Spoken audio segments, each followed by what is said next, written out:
Kalau kamu lagi nonton ini, mungkin kamu perlu siapin tisu. Di sebuah kampung sederhana di Lebak, Banten, ada pelukan yang memecah tangis.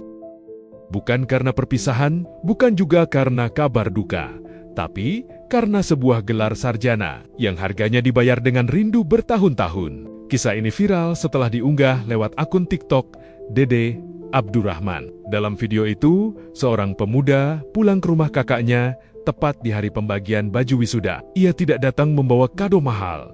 Tidak ada konvoi, tidak ada pesta. Yang ia bawa cuma satu kabar besar.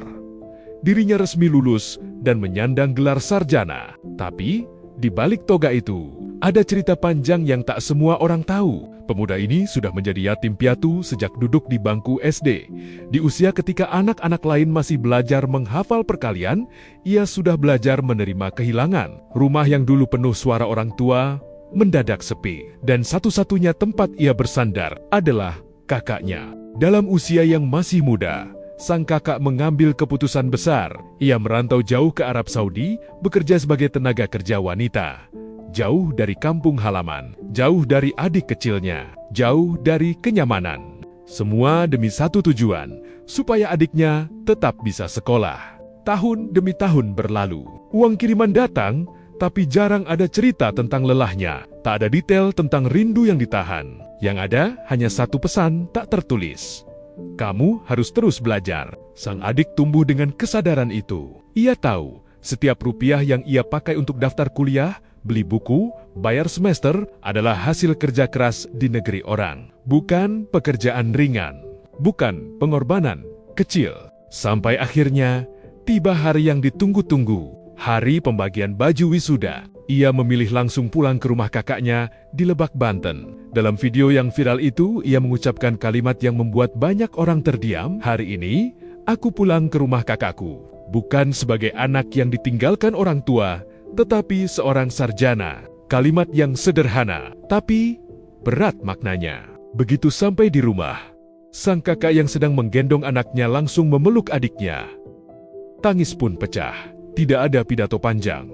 Tidak ada kata-kata dramatis, hanya pelukan erat yang menyimpan cerita bertahun-tahun. Itu bukan cuma tangis bahagia, itu tangis seorang kakak yang merasa perjuangannya akhirnya terbayar. Pemuda ini menjadi sarjana pertama dalam keluarganya. Bagi sebagian orang, gelar mungkin hal biasa, tapi bagi anak desa yang tumbuh dalam keterbatasan, itu adalah lompatan besar. Ia tidak merasa paling hebat, ia hanya merasa bangga karena bisa membalas sedikit pengorbanan kakaknya. Bangga karena berhasil menembus batas yang dulu terasa mustahil. Bangga karena kini punya kesempatan untuk mengubah masa depan keluarganya.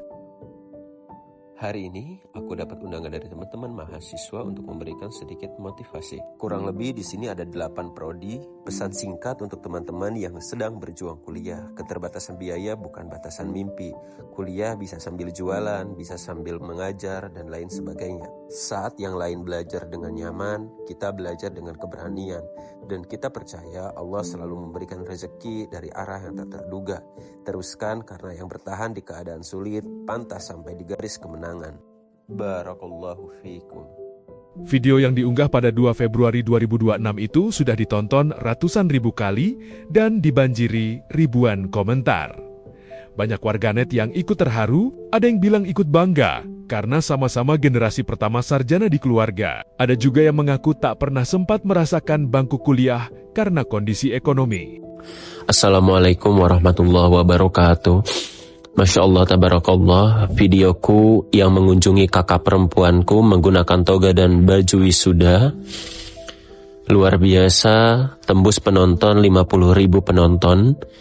Di sini aku ucapkan terima kasih banyak kepada teman-teman yang sudah support dan komentar yang positif. Semoga doa-doa baik kembali kepada kalian lagi.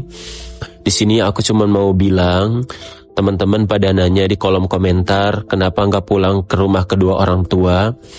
Kedua orang tuaku sudah meninggal dunia sejak kecil. Bapak dan ibuku sudah tiada. Sejak kecil aku belajar berjalan tanpa tempat mengadu. Dulu saat aku masih duduk di bangku SD, kakak perempuanku pergi jauh ke Arab Saudi menjadi TKW, meninggalkan rumah demi membantu keluarga.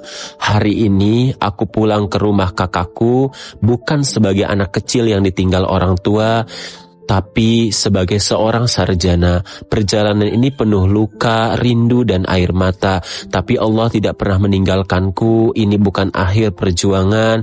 Ini bukti bahwa doa, pengorbanan, dan kesabaran tidak pernah sia-sia. Tetap semangat teman-teman. Selama kita ada niatan, insya Allah selalu ada jalan yang Allah berikan.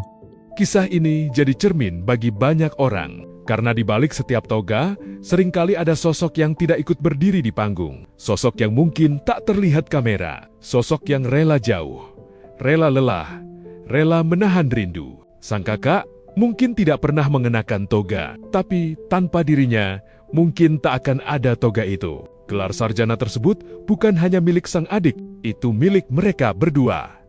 Ini bukan akhir perjuangan, justru ini awal tanggung jawab baru untuk membahagiakan kakaknya, untuk mengangkat derajat keluarga, untuk membuktikan bahwa kerja keras di negeri orang tidak sia-sia. Di rumah sederhana itu, seorang kakak akhirnya bisa tersenyum lega. Air matanya hari itu bukan lagi karena rindu, tapi karena bangga. Karena terkadang, mimpi seorang adik bisa terwujud berkat keringat seorang kakak. Dan mungkin di luar sana, ada banyak kisah serupa yang belum sempat viral. Assalamualaikum warahmatullahi wabarakatuh. Melalui suara kecil ini, saya berharap pemerintah lebih bisa memperhatikan lagi anak-anak desa di perkampungan atau di daerah 3T.